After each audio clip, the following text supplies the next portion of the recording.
Greetings and welcome to In-Depth. I'm Dike Rostant.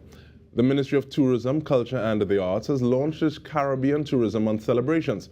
Cultural Program Coordinator Michael Murray and the Senior Comms Officer Shimiere Douglas, they plan to share the overall rationale as well as some of the events on the month's schedule.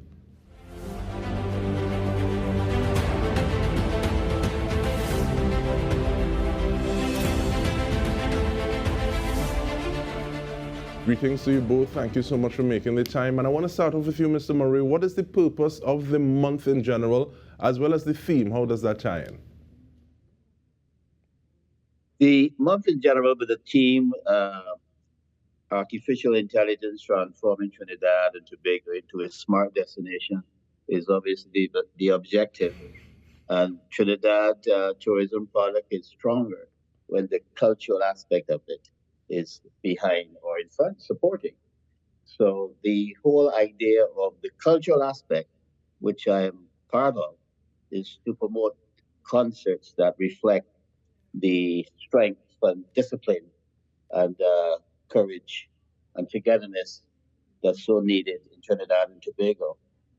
And we have on the 14th of November the branding that we were successfully using since 2018 called Live at Lunch, which is a concert series that was initially came into the cultural atmosphere to support the Music Districts initiative in Port of Spain, and also to expose the young and upcoming artists in all genres to provide them with more networking and more opportunities and more platforms to execute their craft. And we want to get into those incremental events in just a bit, but let's bring you in, please, Ms. Douglas, in terms of it seems as though it's not the first time that a budget has been presented, and there are opinions that it seems as though there's specific money going to tourism, building this space or building that space. I'm wondering if this month helps to tie in all aspects of the line ministry in terms of tourism, culture, the arts, and even looking at the theme, people, planet, and prosperity. Is that something that helps to tie together as well? I believe so. Now, Caribbean Tourism Month, of course, it's celebrated November every year.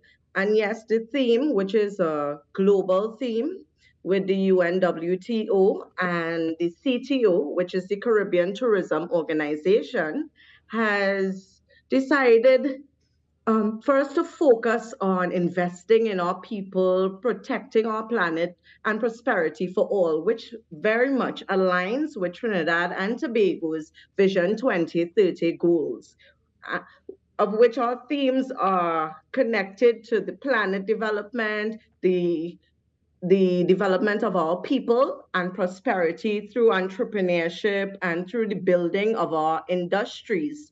Now, when we had the budget and Vision 2030, especially as we attempted to recover from the pandemic, the tourism and cultural industries were earmarked for growth, right? It was earmarked as an industry that would help to diversify Trinidad and Tobago's economy. And so we are very excited about Caribbean Tourism Month, where we have this opportunity to inform the public, inform our stakeholders about our tourism initiatives, our cultural tourism initiatives, and our ecotourism initiatives, and their role in that development thrust. Right? So we're very excited about this month and being able to have this wide discussion with our nation, our Caribbean partners, and our international partners as well. And even outside of the month, where do you get some of that information, Ms. Douglas? Some of that information about the Ministry of Tourism, Culture and the Arts investment in the development of the creative and tourism sectors could be found on the ministry's website. on our social media platforms, and we often engage with our stakeholders through newsletters and emails informing them about learnings that we found through meetings with the CTO and the UNWTO, and, and the conversations being held at the parliamentary level. Thank you so much. And Mr. Murray, I know that you are lead for two of the initiatives that are taking place. But even before we get to those specifics, because you started on them already, what is the process of coming up with activities that are going to be showcasing the best of ourselves to ourselves during a month like this? Well, first of all, we went back to the drawing board and we decided to utilize events that were successful over the years. And as I mentioned previously, Live at Lunch is a brand, it's a household name. It was a product that we used a lot during the COVID, and we did in 2020 when everything was locked down. We did 14 productions streaming at 12 o'clock, and we found that people were actually locked on at 11:45 waiting for these streaming events. Some occasions we had 34,000 views that were there looking at it. And then as the months and the year progressed, we found that we went up to 70,000 views in some situations for some events. Um, we worked a lot with Music TT, who helped us to uh, bring out some of the youngsters from their catalog of performers. They're our partner again this year. We also work closely with the City Corporation when we did the live events at the Lower Promenade. And we had good support from the media in total. And these events saw uh, a Simply Jazz competition that was hybrid in those days before we even heard of hybrid. And we had over 70 participants in that competition. And we were able to unearth a lot of young talent in the jazz art form that were never given the opportunity in all these big jazz shows that you see every year. So, one of the good things behind the events that we brought forward uh, is a lot of progress for emerging artists. There are other activities, Ms. Douglas. I see essay contests, I see beach cleanup, tree planting exercise. What are some of those other things? So we've been very busy at the Ministry of Tourism, Culture and the Arts, along with our partners, our implementation agency, Tourism Trinidad, Music TT, and all of our supporters. We've launched the Mighty Sparrow exhibition, Treasures from the Hideaway, at the Departure Lounge at the Piarco International Airport for our visitors as they leave our nation. They leave with a taste of our calypso. We have the essay writing competition because we know that it's important to engage our youth. They have ideas about the future of tourism. So the essays surrounding smart destination and how we could use artificial intelligence to boost our product and engage with customers.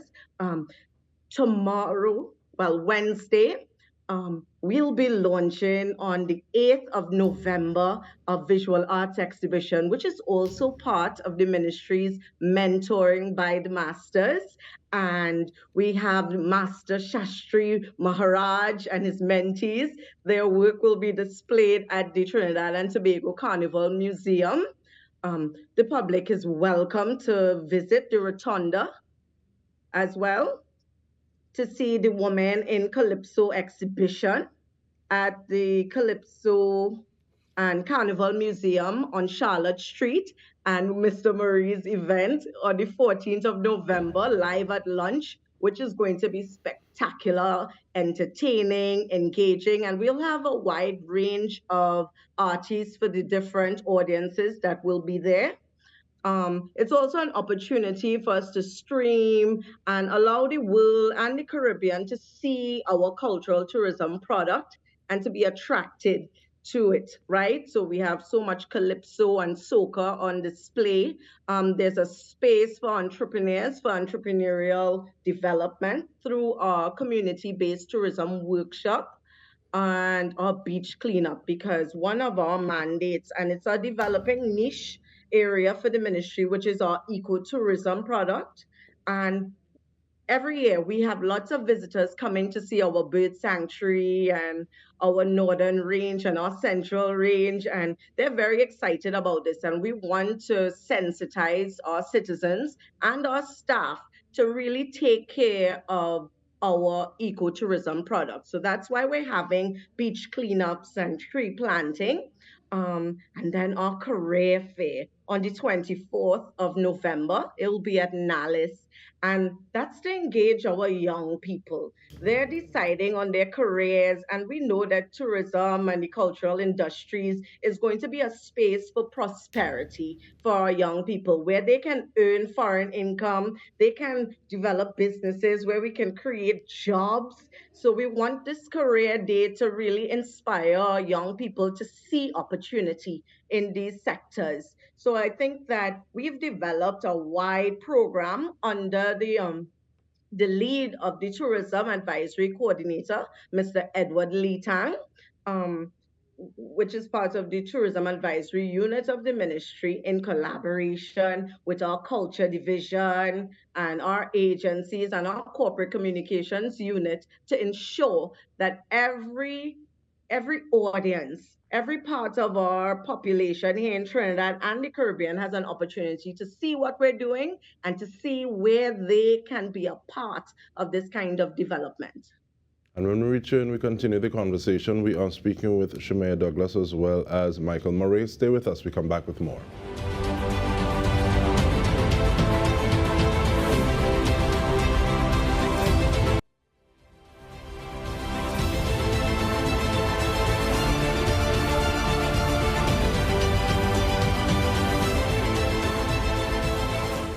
Welcome back. We are speaking with Senior Corporate Communications Officer Shimiere Douglas as well as Cultural Program Coordinator Michael Murray. We are looking at Caribbean Tourism Month. And Mr. Murray, Ms. Douglas raised a point, well, she used the word youth more than once. And I want you to expand on that a little bit, please, because sometimes we may look at a sector but not realize the range or raft of possibilities within the ecosystem as it pertains to jobs. We may look at culture and say, for me to be involved in culture, I have to be on stage, people seeing me, that's not me, I'm gonna look for something else. What are some of those other sorts of areas that individuals can be looking at to say, well, no, this makes sense as well, and I can also use training from here or training from here to get into this aspect in culture, but not necessarily on stage in front of everybody all the time? You made a good point. The cultural landscape, especially in Trinidad, is very diverse. And a good area that one could look at is the graphic artist area, as well as the video production and the new animation sector that is coming to the forefront is another area. So it's not all about being on stage. And then there's the aspect of management.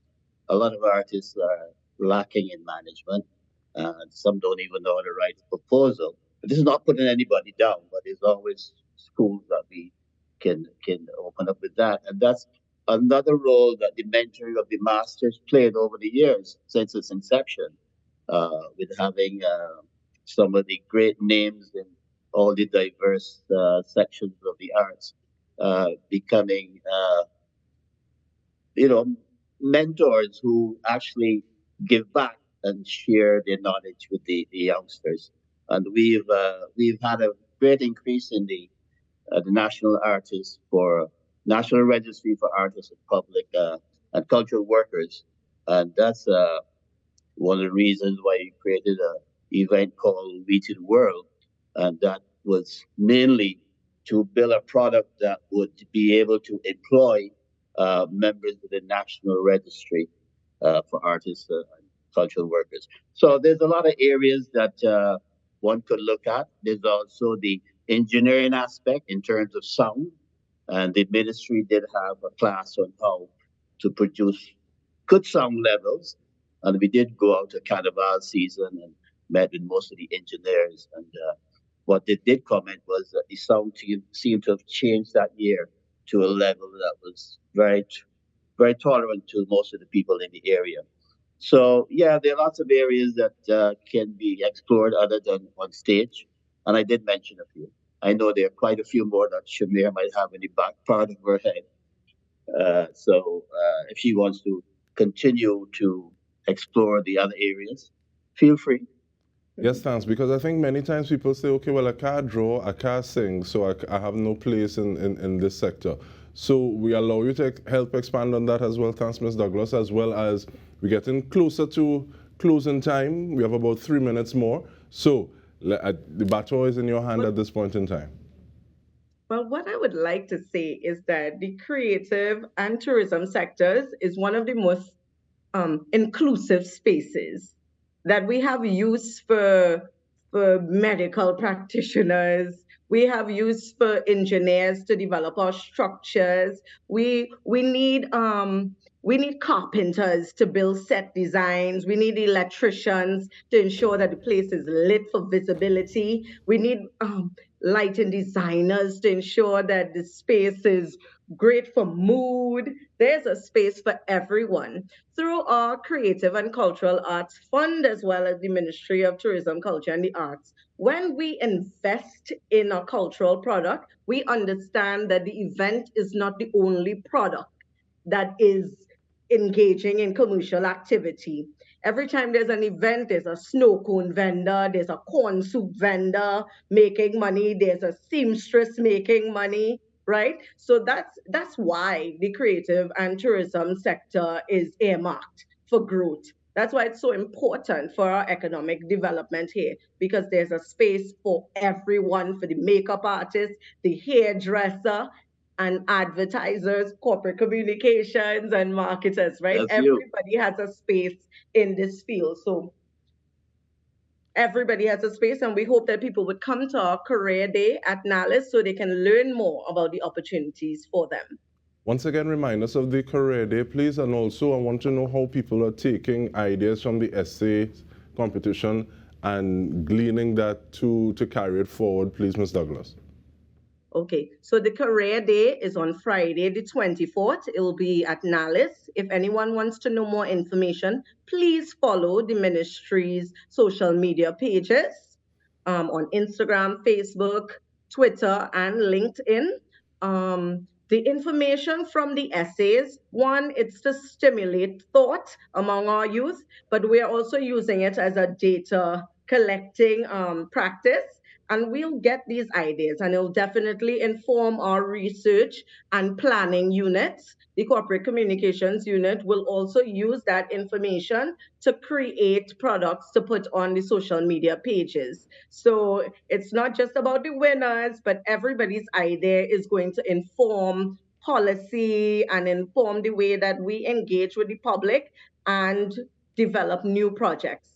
And we want to thank you for engaging with us at this point in time, Senior Corporate Communications Officer Shimiere Douglas, as well as Cultural Program Coordinator Michael Murray. And this has been In Depth with me, Dike Rostant, on behalf of the entire news team. Thank you so much for joining us.